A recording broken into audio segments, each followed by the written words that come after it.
Moving on to the character's mouth, I'm going to use the Add Points tool to create this U shape. And judging by the tool's name, we can assume that this tool is going to, well, add vector points. So I'm going to click and drag to make one line.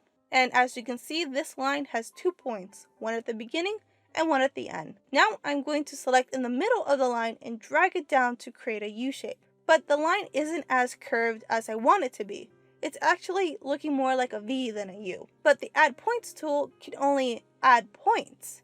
I could add in more points to make the line look curved, but now the line is starting to look really choppy. But luckily for us, there was a tool designed to help with the curvature of our lines. And judging on how the last tools were named, can you guess what the tool for editing curves is? It's the Curvature tool. So I'm going to select the Curvature tool and select my points. Now I'm going to click and drag to edit its curvature. You can actually see the change in the curvature right here. And you can actually also select the box and manually enter in a number for the curvature as well. So we have our line drawn, but I don't see a shape attached to it. I don't see a stroke or a fill. This is because we just added points. We didn't add a shape. We actually need to turn these points into a shape. So to do this, we're going to use the Create Shape tool. And now that I have the tool selected, I'm going to select the points we want to turn into a shape.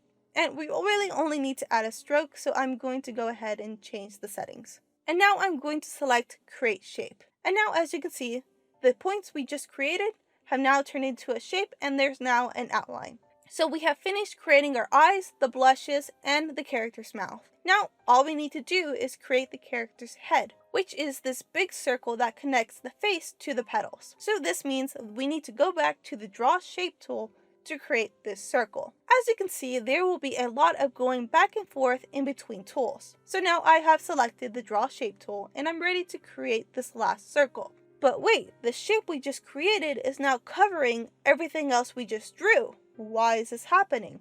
Well, this is because the circle we just created was automatically placed on top of the shape order. So I'm going to quickly give an example of what shape order is. So I'm going to draw 3 overlapping circles as an example. As you can see, the first shape is being covered by the second, and the second shape is being covered by the third. Moho automatically places the first drawing under the newest shape. But what if we want to change our shape order?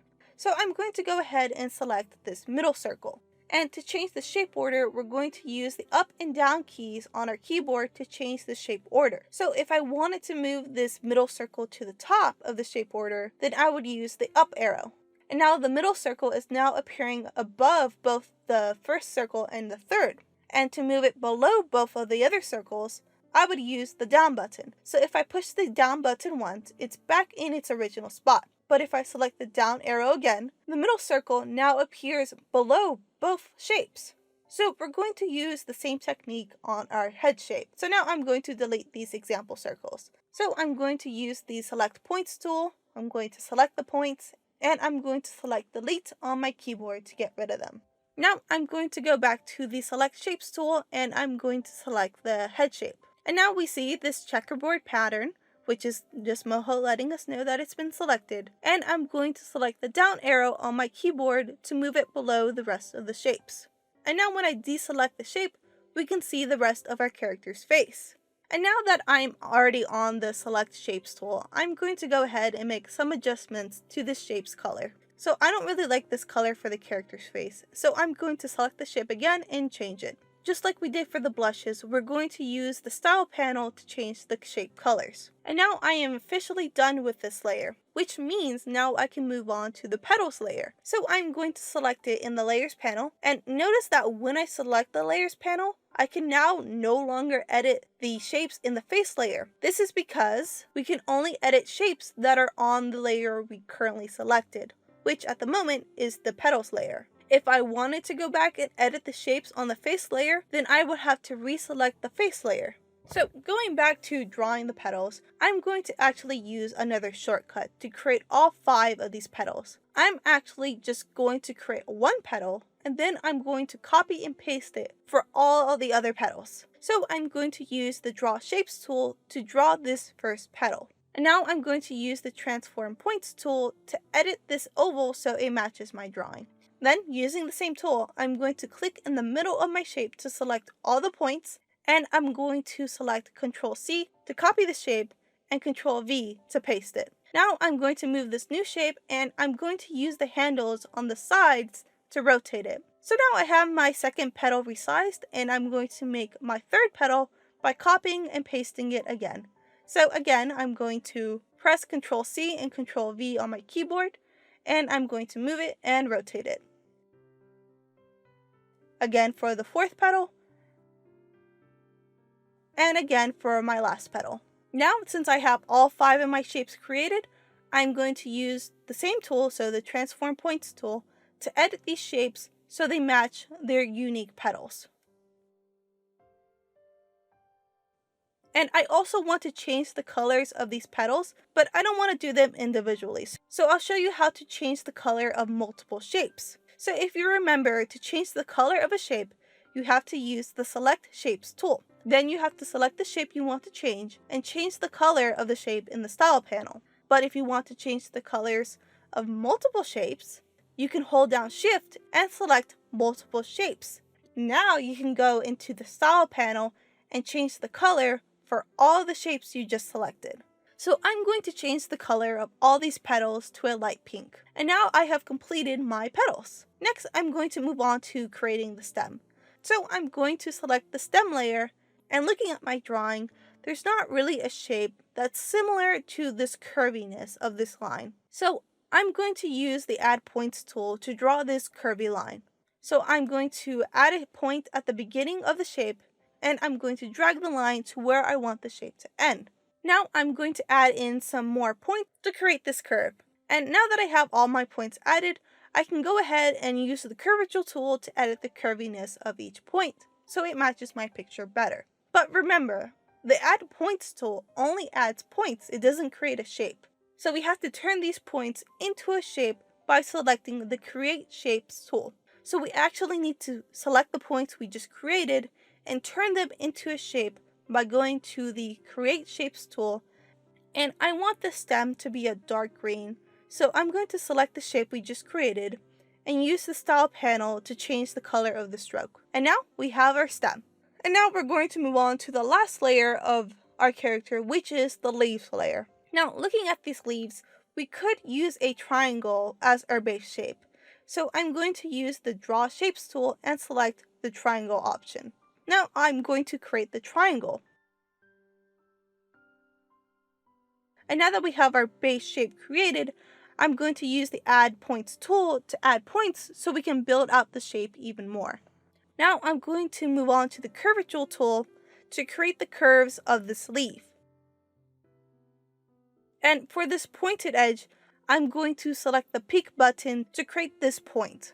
And now we have our base shape, but what about this little line that connects the leaf to the stem? Well, luckily for us, we can use the Add Points tool to create it. So make sure that welding is on and hover your mouse over the point until you see a green highlight. Now click and drag to create a line. And this green highlight lets you know that the line you just created is connected to the shape, but we still need to turn this line into a shape. So we're going to go to the Create Shapes tool, and we're going to select the line we just created, and we're going to select the Create Shape button. Now, for this second leaf, we're just going to copy and paste it and flip it. And select Ctrl C and Ctrl V on your keyboard. Then select the horizontal flip button to flip the shape. And now drag the shape to its correct location. And to deselect the shape, you can select anywhere on your canvas, or you can press the escape button on your keyboard. And using the Transform Points tool, I'm going to select each one of these points, and I'm just going to edit it a little bit so it matches our picture. And that's it. We have drawn our flower and we have divided it up for rigging. And now that the hard part is over, we can now move on to drawing the background for this project. So looking at our drawing, we need to create a layer for this grassy area, and we need to create 2 more layers for our clouds because I want them to move independently. And we need to create another layer for our background layer, which will include the sun. So that's 4 new layers we need to create. So like we did earlier in this project, we're going to create a new vector layer by clicking on the New Layer button and selecting Vector. And I'm going to name this layer background. And I'm going to do this again 3 more times. So now we have all our layers ready. Let's start with the grass layer because it's the easiest. So select the grass layer and use the drop shape tool to draw a rectangle for the grass.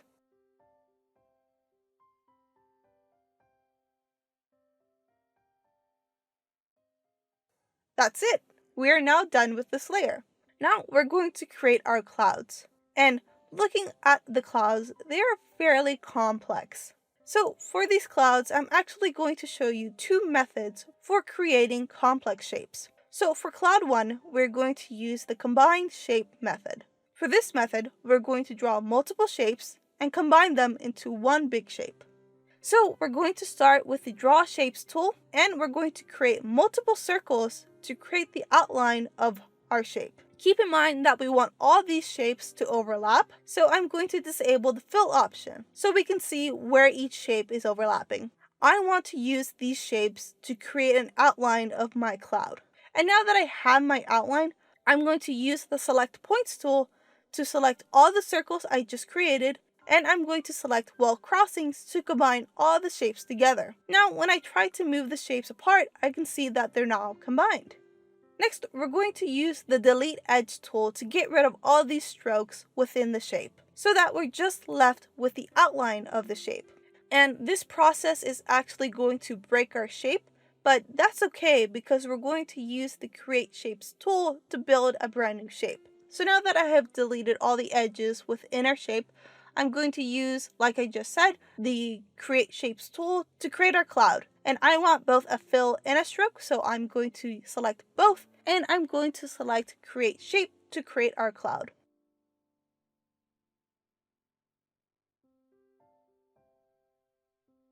And now cloud 1 is done. And for cloud 2, we're going to use the freehand tool. This is the best tool if you have a drawing tablet. And I'm actually going to use my drawing tablet for this example so you can see how this tool was designed to be used. So I'm going to create the shape in one big stroke.